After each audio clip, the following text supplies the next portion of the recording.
Well, folks, welcome to another Shop Talk, and we are here on Merriam Lane at Crystal Trenching with Scott Crystal. Scott, it's a real pleasure to come down and get to talk to you. And I understand that when you got started, you actually did some go-kart racing to begin with several years ago.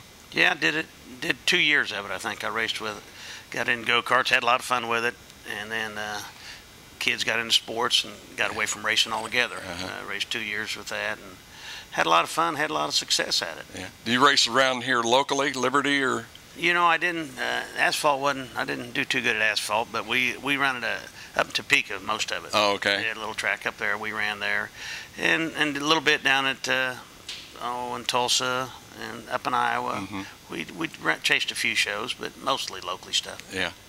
But it's somebody else that comes along here a little bit later on. I think Steve Hanna. Yeah. And he kind of gave you the bite, or whatever you want to call it, and you got back into racing. And you want to tell us a little bit about how that came about? Well, he'd come by here every week just about, and because we used to kick his tail and a few of them guys at that go-kart deal, and he was doing pretty good at modified racing. He had 2 cars, he wanted me to drive one.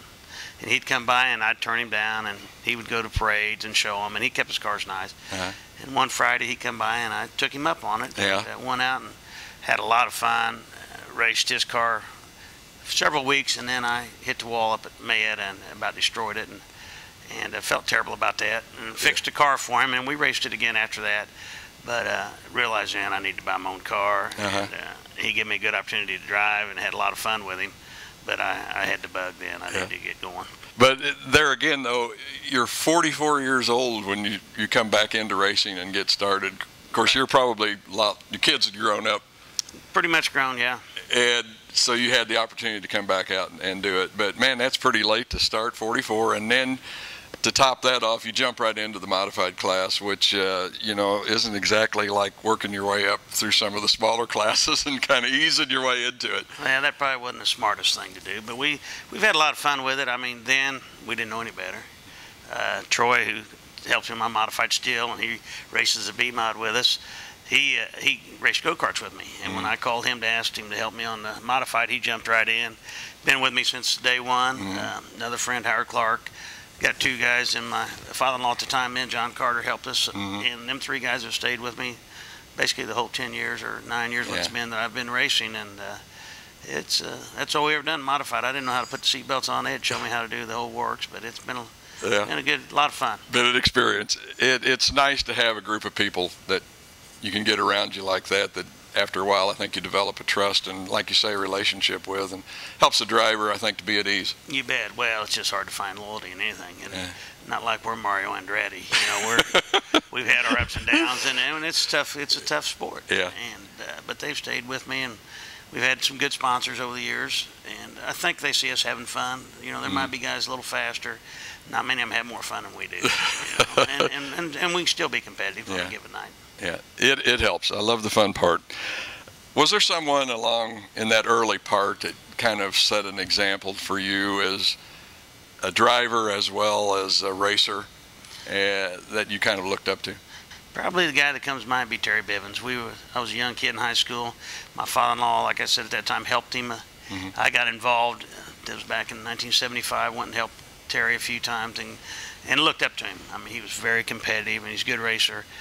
And then, ironically, he comes back to racing after setting out for 20 years or whatever he set out, and got a Grand National. And one of the guy that builds motors here, Fred Pullen, bought a car and got him in it. And they started racing, and then Randy Moore, a good friend of his, put him in a modified.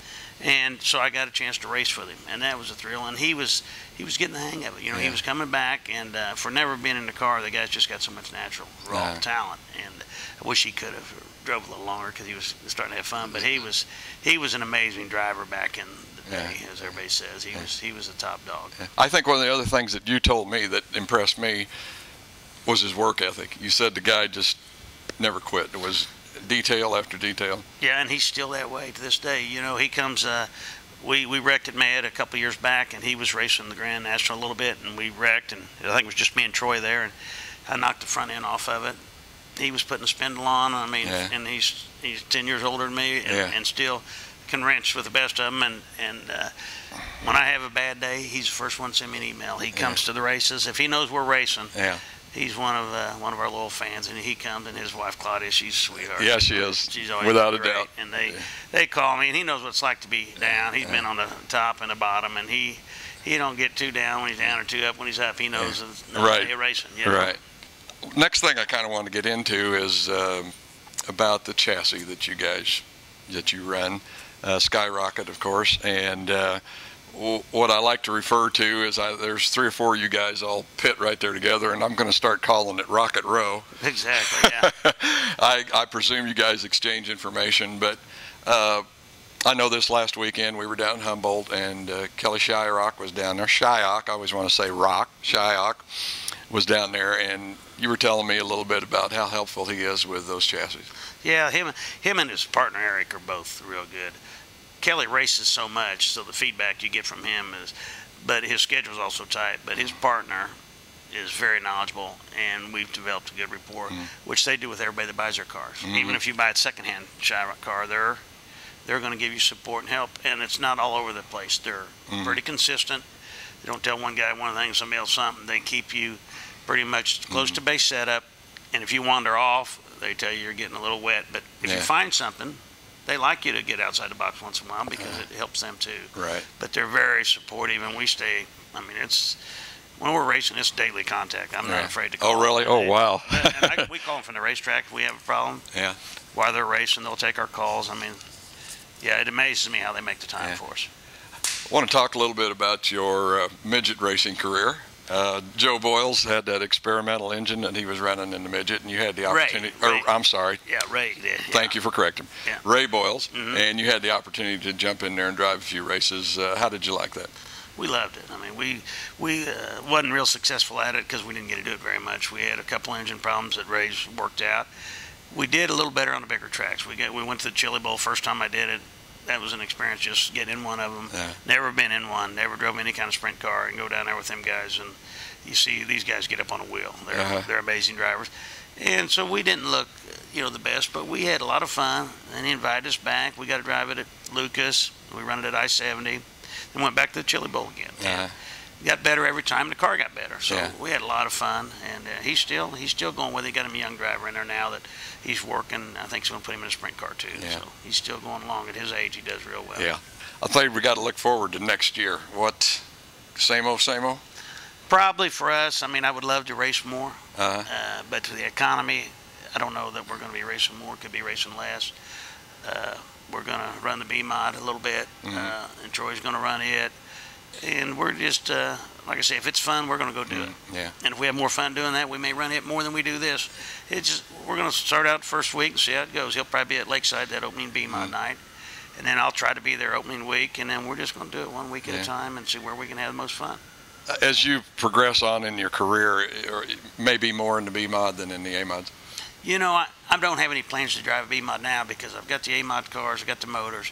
Troy's got the B-Mod going, and it's going good. He's had success for the amount of time he's been in it. Yeah. I don't know what he's been out 10 times, and probably top 5, half them times or more. And so I don't want to get in it after he's been doing that good, so I'm going to stay with the A-Mod. I'm afraid we're going to have to wrap it up. I think we're getting close, aren't we? 1 minute? We still have 1 minute? Okay. Wanted to ask you about the people that are behind Scott Crystal. I've started using this phrase, and I really do believe it. And it takes a village to support a race car and a race car driver. And who are some of the people, Scott, that help you out a lot? Well, along the way, I had so much help early on. Senator Harley-Davidson helped me. Bill Broyles at DMAR Floor Coverings was a phenomenal sponsor. As times went on, they've all cut back a little. Don Marr's a good friend's come on board, and he still helps me. And then McCarthy Chevrolet's probably my biggest backer right now. You got them right here on the hood. Yeah, they're the ones that help us the most right now, and they help Troy with the B-Mod as well. Okay. Well, folks, we're getting down here. We're just about out of time, and Scott, I really do appreciate you sitting down and talking with us. And man, I don't know about you, but I'm ready to get out to Lakeside and turn them loose. I'm ready to go. All right. Well, folks, that's going to do it for Shop Talk. Thank you.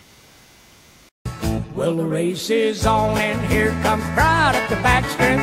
Heartaches going to the inside. My tears are holding back, trying not to fall.